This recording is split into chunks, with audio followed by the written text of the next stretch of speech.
Módulo 5. Patrimônio cultural, material e imaterial. Conceito e educação.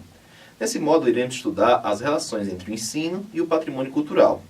Como são realizadas as seleções do que deve ou não durar? Quais obras duradouras a nossa sociedade escolhe e acolhe como elo cultural dia após dia? É um processo natural? Certamente não, pois é composto por uma complexa rede de intencionalidades que atendem desde os mais legítimos objetivos de uma comunidade, perpassando por políticas institucionais que buscam a preservação, sejam elas privadas e públicas, até alcançar alguma perspectiva de exercício de poder. A ideia é que possamos adentrar a essa lógica e, assim sendo, também possamos fornecer ferramentas para que os alunos entendam como são as políticas patrimoniais e, ao mesmo tempo, possam escolher também o que devem lutar para preservar na sociedade em que vivem. Unidade 1. Sobre o conceito de patrimônio cultural material e imaterial. Patrimônio cultural e identidades são ideias que dialogam entre si, cumprem um papel fundamental na sociedade contemporânea, a auxiliar na estruturação das bases culturais.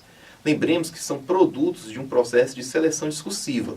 Dessa forma, a ideia do que é patrimônio e a identidade junto a ele devem ser problematizadas pelo professor de história e pelos alunos.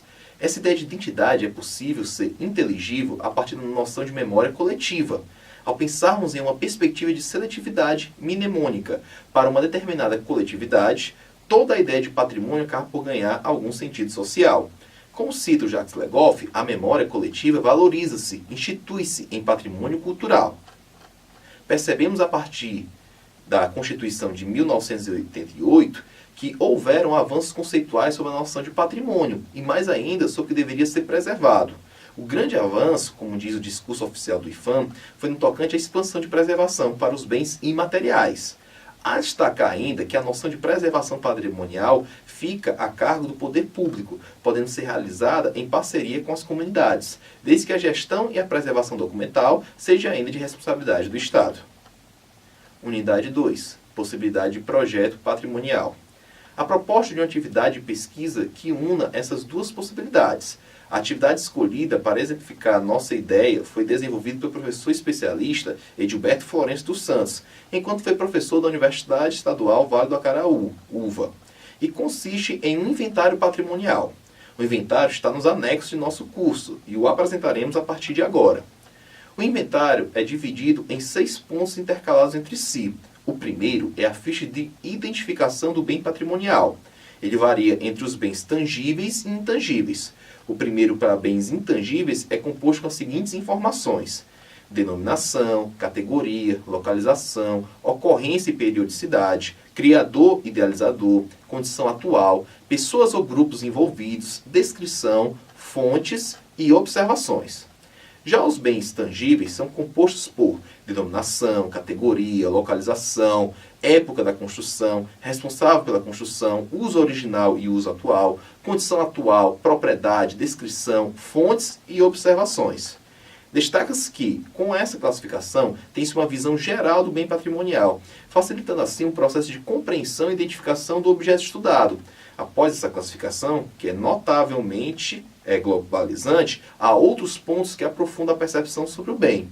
O segundo ponto a ser intercalado dessa forma é o de apresentação do bem patrimonial. Nele, a partir de outros subtópicos, detalhe-se o bem. Os subtópicos são 2.1. Descreva a origem e a história do bem patrimonial. 2.2. Descreva detalhadamente o bem patrimonial. 2.3. Pessoas envolvidas. 2.4. Público. E 2.5. Onde acontece. O ponto 3 versa sobre a justificativa e a relevância social do bem. Ele é de suma importância, haja vista que garante a possibilidade de argumentação para a relevância do bem e a sua possível preservação patrimonial. Já o ponto 4 é o plano de salvaguarda. Propõe que o pesquisador problematize as possibilidades para realizar a preservação do bem patrimonial. Dessa forma, incentiva o esforço de percepção em propor alternativas históricas para a melhoria avaliativa da importância dos bens patrimoniais. Ponto 5 é a bibliografia, ponto básico para indicar de onde foram tiradas as referências conceituais de cada ambiente de pesquisa. Por fim, o ponto 6 consiste nos anexos, fontes de registro, compostos pelos materiais colhidos para a catalogação da pesquisa. Todos os pontos citados são de preenchimento simples e podem ser facilmente contemplados pelas atividades dos alunos. Claro que isso é facilitado através do professor, mediando o conhecimento e auxiliando na compreensão de conceitos e métodos que envolvem as seletividades inerentes à pesquisa. Devido a isso, é importante para o professor imaginar quais bens podem ser preservados em sua cidade dentro da óptica patrimonial, antevendo assim problemáticas que certamente existirão na sala de aula.